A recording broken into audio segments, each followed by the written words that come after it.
আসসালামু আলাইকুম ওরহমতুল্লাহি ওবরকাতু।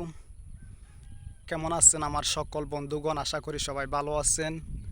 আল্লাহর রহমতে আমি অনেক ভালো আছি। তো দেখেন, একটি পাপিয়া গার্ডেন, মানে একটি পেঁপে বাগান। আসলে বাগানটি দেখতে অনেক সুন্দর, আমিও আপনাদের দেখানোর চেষ্টা করতেছি। তো দেখেন, এটা হচ্ছে একটি পাপিয়া গার্ডেন, মানে ওই যে পেঁপে বাগান। গার্ডেন অর্থ বাগান, পাপিয়া অর্থ পেঁপে।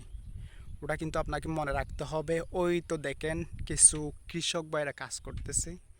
তো এটা হচ্ছে যে একটি পাপিয়া গার্ডেন, তো এটা দেখানোর চেষ্টা করতেছি। আর আমি একটি নদীর পাশে দাঁড়িয়ে আছি। এটা হচ্ছে একটি নদী, এটা কেটে দেওয়া হয়েছে। এই নদীটা হচ্ছে পুরাতন নদী, এটা হচ্ছে যে কেটে ওইটা মানে বের করা হয়েছে। তো দেখেন, আসলে নদী দেখতে অনেক সুন্দর। তো এটা হচ্ছে আমাদের গ্রামের পরিবেশ, তো দেখানোর চেষ্টা করতেছি। তো দেখতে থাকেন, আশা করি আপনাদের সবারই ভালো লাগবে। তো পরবর্তী ভিডিওতে আবারও দেখা হবে। আসসালামু আলাইকুম ওয়া রাহমাতুল্লাহি ওয়া বারাকাতুহু।